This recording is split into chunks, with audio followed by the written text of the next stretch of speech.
A paz do Senhor, professores, sejam bem-vindos a mais um Obediente Síntese Podcast. Então, comigo, a professora Raíssa, paz do Senhor, Raíssa. Paz do Senhor, Manuela, paz do Senhor a todos os ouvintes desse podcast. Então, queridos, estamos chegando na reta final dessa lição em que tivemos a oportunidade de aprofundar os nossos conhecimentos, né? Mas também a nossa reavaliar, né? A nossa comunhão com a Trindade. E hoje nós estamos aqui com vocês, já quase no finalzinho da lição, para tratar da lição de número 12, que vai ter por título O Filho e o Espírito. Então, essa lição, talvez ela, né, traga aqui a revisão ou exija, né, a depender do seu grupo de alunos, né, se você teve um grande número de ausências. Então, a você, professor, cabe avaliar se faz necessário uma revisão. A gente já estudou sobre o filho, já estudamos, né, sobre o próprio Espírito Santo, e aí agora a gente vai ver o Espírito Santo e o filho. Então, qual é a relação, né? O que que nós vamos aprender com a história que será não só narrada, mas que nos traz uma reflexão para a nossa vida prática, né? Raíssa, quais são os objetivos da lição de hoje? O primeiro objetivo é mostrar que a concepção de Jesus foi obra sobrenatural do Espírito Santo. O segundo ponto é explicar que Jesus viveu e realizou seu ministério em plena dependência do Espírito. E o terceiro ponto, destacar que a obra da salvação é trinitária e exige do crente fé e submissão. Então, a lição de hoje, ela vai trazer dois aspectos que são desafiadores para todo ser humano e que começou lá no Éden. O primeiro é a dependência, né? E o segundo é a submissão. Então, dois pontos, inclusive, que a nossa sociedade, principalmente para as mulheres, né? A depender aí da sua faixa etária também, né? Você pode estar explorando um pouco esse aspecto, né? A sociedade ela vai trazendo um peso, principalmente no sentido dessas duas palavras, num aspecto da relação homem e mulher, né? Primeiro aspecto é que você não dependa de ninguém, né? E o segundo é que você não deve ser submissa a ninguém.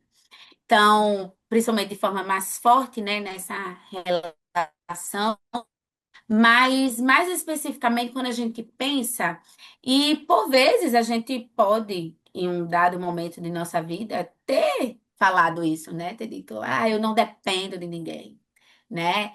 E viver essa independência, né? Ela tem um preço. E aí a gente vai ver exatamente o oposto de uma vida independente para uma vida dependente. E esse, por exemplo, é o próprio Cristo, né, que a lição vai abordar hoje. E aqui eu quero trazer uma sugestão para vocês trabalharem, que é justamente essa relação de dependência. O quanto eu tenho dependido na minha vida diária da ação do Espírito Santo, né? O quanto eu tenho aprendido com Cristo a viver essa vida de submissão, de dependência. Veja, e por isso que eu digo que é uma retrospectiva das lições que estudamos, principalmente sobre o filho, né? Porque a- faz menção aos seus atributos, né? Vejam, é, ele tinha o poder, né? Então, assim, mas mesmo assim, ele deixa, né, todo o seu poder ali por amor. Então, ele se submete ao plano do seu pai, né? Ao plano do pai, ao plano de Deus. E aqui eu trago para vocês hoje uma breve autoavaliação, né? Mais uma para a lição, mais focada justamente nesses dois aspectos, né? Nesses dois objetivos. Claro, você, professor, vai explorar de uma forma mais geral, né? O que a lição traz, e aí você decide se vai fazer no início ou no final. Como já houve, né, a vivência em algumas lições sobre esse assunto, se você quiser como vivenciar, né, de duas formas essa atividade. No início, para trazer um pouco dos conhecimentos prévios dos seus alunos, dá certo. E se você quiser no final, mais como um desafio para a semana, para a próxima, para o mês, né, para a vida em si, também serve. É uma forma de avaliar, de analisar como temos vivido, tá? Então, aqui é só um início a refletir, né? Quais atitudes e pensamentos têm avivado a nossa fé? Porque, veja, não tem como, né? A gente está num momento pedagógico, então não tem como a gente aprofundar a relação dessa pergunta.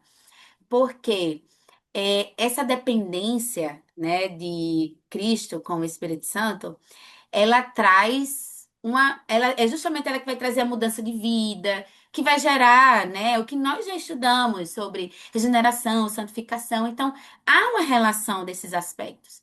Então, se você quiser retomar, né, é mais fácil. Aqui não dá para a gente detalhar tanto, né? E quais atitudes, pensamentos têm esfriado a sua fé? Primeiro é um termômetro mais simbólico, né? A pessoa pode usar os espaços mais para escrever, mas para onde está. Talvez esteja alguns de vocês, né? Aí no meio termo. Aí lembra lá da igreja, né? Lá de Apocalipse, da igreja de Laodiceia, né? Que não pode, né? Estar morna. Então, o aspecto ou eu estou aqui, né? Com esse avivamento da minha fé ou eu estou fria, mas também o morno não quer dizer que eu estou bem, tá? Então, só trazer um pouco dessa relação. E aí, ele vai, a pessoa, né, os seus alunos aí vão pensar quais atitudes, né, como e pensamentos. Lembrando que há uma relação bastante significativa entre aquilo que pensamos e aquilo que fazemos. Então, primeiro e a neurociência vai explicar isso, primeiro a gente pensa e depois a gente faz. Mesmo que seja algo, eu fiz, quando a gente justifica, né, algum pecado, eu fiz sem pensar. Na verdade, você pensou, mas você sabia que era pecado, mesmo assim você fez, né, por uma questão de independência, né, por uma questão de insubmissão. Aí há várias relações que você pode estar fazendo na sua aula. E por fim como que eu tenho dependido do Espírito? Aqui eu botei só a palavra dependência, porque é a palavra-chave, aí dá para você explorar, até puxando setinhas de conceitos, significados, você levando para eles. Mas se você também quiser, no seu material complementar, dependência do Espírito Santo, né? Talvez fique até mais completo. Aqui eu trouxe só realmente a palavra, mas a ideia é justamente esse olhar, né? A dependência do Espírito Santo no meu olhar, no meu ouvir, no meu pensar, no meu falar, no sentir e no desejar. Tudo isso, né, faz com que sejamos transformadas. É uma ação do Espírito Santo em nós que faz termos um olhar sobre o outro que faz aquilo com que a gente ouve, né, traga mudança de vida, aquilo com que o nosso pensamento está ocupado, que seja a palavra. Então, são o falar, né? Porque eu vou falar. E a gente lembra lá de Gálatas, do fruto do Espírito. Então, o meu falar, ele deve ser paciente, ele deve ser pacificador, né? Trazer paz, amor. Esse sentir também, né? Essas emoções que estão aí em mim. Elas precisam também aí ter essa relação da ação do Espírito Santo e, por fim, o desejar. Por quê? Quando nesses aspectos do meu viver, eu vivo na dependência do Espírito Santo, eu vou viver uma vida parecida com Cristo. Entendem? Então é essa toda a relação que culmina aí a história que vai falar, né? Desde o início do objetivo, que é explicar a ação sobrenatural do Espírito Santo no ministério de Cristo, mas também a dependência dele no Espírito e a submissão e fé, né? Então há essa toda a relação. Veja, quando eu acredito em tudo que Cristo fez por mim, isso faz com que eu tenha uma nova perspectiva de vida. E, consequentemente, todo o meu viver, ele vai ser justamente guiado nesse sentido pelo Espírito, tá? Então, professores, eu espero ter contribuído aí um pouco com a sua aula. A ideia mesmo é trazer algo prático para a vida deles, é trazer a aplicabilidade dessa palavra. Isso fazer porque o quanto do agir do Espírito Santo estiver em mim, no meu coração, no meu pensamento, nas minhas emoções, nas minhas atitudes, mais eu vou transbordar do Espírito, mais o meu ser vai agir pelo Espírito Santo. E aí eu vou estar justamente nessa dependência, nessa submissão e menos, né, de mim. É isso. É menos de mim, menos de uma vida independente, menos de uma vida insubmissa ao Deus, né, ou à própria Trindade, tá? Então, esperamos aí ter contribuído. Raíssa, quais são aí suas dicas, sugestões para essa aula? Vamos lá, que maravilha, hein, Manu? Lição 12. Foi uma caminhada longa, mas temos chegado até aqui para a glória de Deus, né? E o interessante é que estamos finalizando da forma mais maravilhosa possível. Essa lição chega tratando de um tema que às vezes pode passar despercebido para nós, né?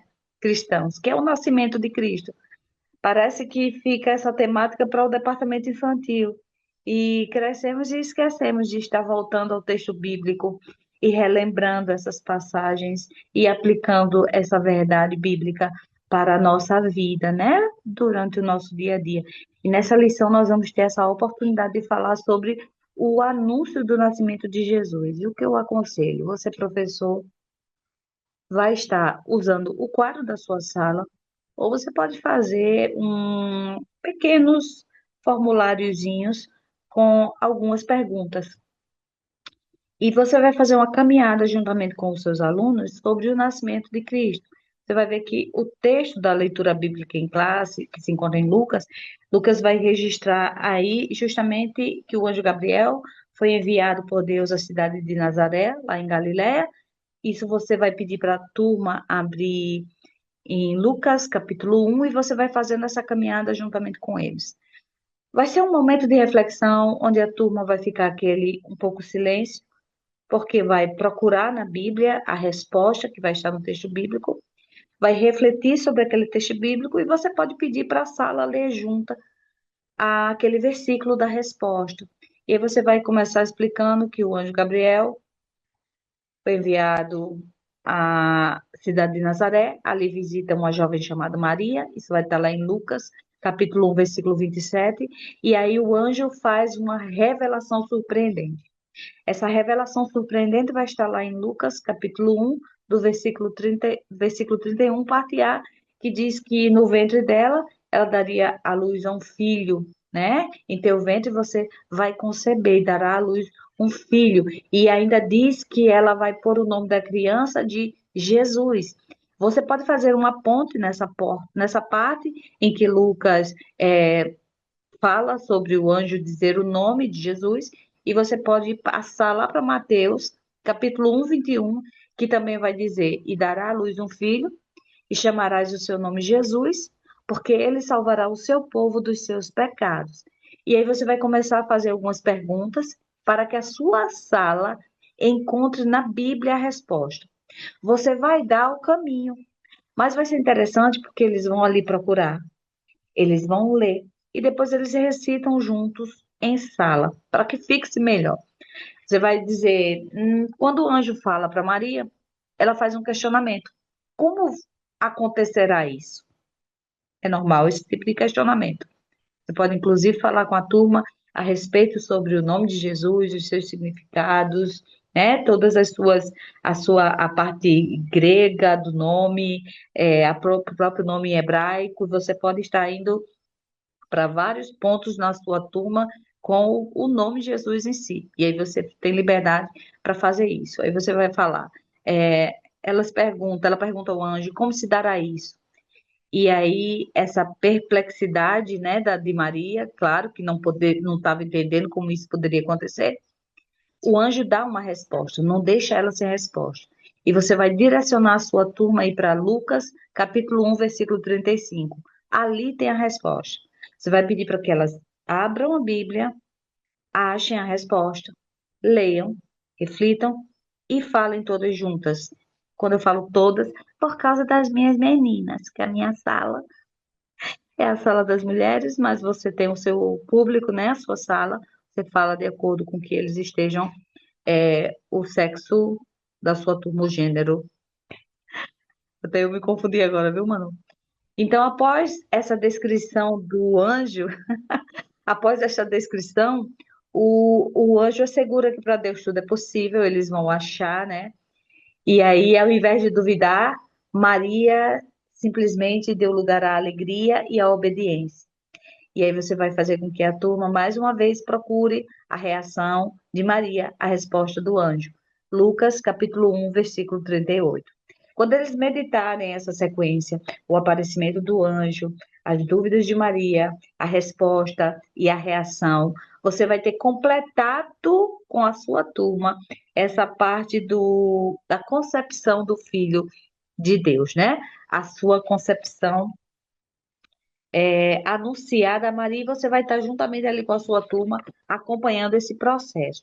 Depois disso, quando você estiver caminhando para o final da sua lição, eu acho importante frisar essa parte inicial, Manuela, tanto pode escrever no quadro as perguntas, o aparecimento do anjo, o questionamento de Maria, a resposta do anjo e a reação de Maria, e ali as chaves bíblicas, e você ir acompanhando com a turma, caminhando passo a passo. Aquele momento vai ser um momento até um pouco silenciosa, um pouco silencioso, onde elas vão estar ali procurando, lendo, meditando, e aí respondendo juntamente com toda a turma, com toda a sala. E aí você, quando chegar na parte final, não esqueça dessa parte que Manuela falou, justamente que frisa a nossa obediência e submissão. Efésios 5:21 diz que nós devemos nos sujeitar uns aos outros no temor de Cristo. Ele nos chama a ter um relacionamento com a comunidade. Essa sujeição aqui não está voltada para o âmbito marido e mulher. Logo em seguida, há sujeição para o âmbito do casamento. Nesse primeiro momento, essa sujeição é para todos aqueles que temem a Deus e estão inseridos no corpo de Cristo. Então, essa sujeição faz parte de todo aquele que está inserido no corpo. Precisamos entender que Deus nos chama a ter essa mutualidade. Eu me sujeito e, da mesma forma, o outro sujeita-se a mim. Não é uma hierarquia opressora, mas simplesmente quando eu temo a Deus, quando eu temo ao Senhor, eu vou me sujeitar ao meu irmão. E aí há o equilíbrio, porque não há apenas uma hierarquia onde um se sujeita, mas todos em Cristo sujeitam-se ali dentro do corpo para que haja equilíbrio e crescimento saudável. E para finalizar, quando chegar nessa parte do filho e a sua relação com o Espírito, lembre bem de frisar que, enquanto homem, Jesus não usou plenamente seus atributos divinos, exceto quando o Pai o permitia pelo Espírito. E dessa forma, a obra foi operada pelo Espírito Santo. Você vai frisar que, assim como Jesus, que tinha todo o poder e podia fazer todas as coisas, se sujeitou, olha que coisa linda, em obediência ao Espírito Santo. E isso demonstra uma perfeita harmonia entre o Filho e o Espírito na execução do plano redentor do Pai.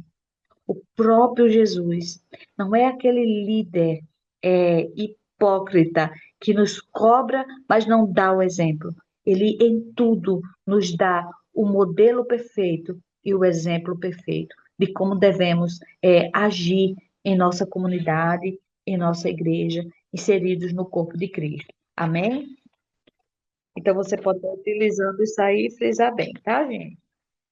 Creio. Você pode fazer um infográfico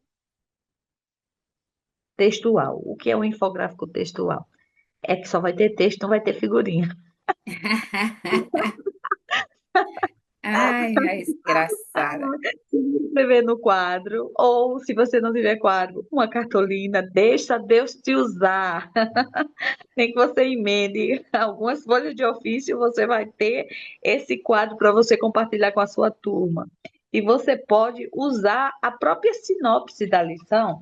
aqui nessa partezinha, sinopse 3, você pode estar compartilhando isso de uma forma mais prática e que vai ser gravada de forma mais fácil. Você coloca nesse quadro o pai, e aí coloca envia. Embaixo você coloca o filho obedece. E por último você coloca o espírito capacita. Na hora que você vai colocar os três, um nomezinho abaixo do outro, e a função e a missão, você torna mais claro para a sua turma aquilo que você está querendo passar. Aquilo vai sendo visualizado, fixado e provavelmente o aprendizado também é maior. Ok. Então, professor, esperamos ter, né, contribuído com a sua aula. Desejamos que Deus continue abençoando a sua vida, o seu ministério e até a próxima lição, se Deus quiser. Também agradecemos a direção do DENEC pela oportunidade. Fiquem todos com Deus. A paz do Senhor.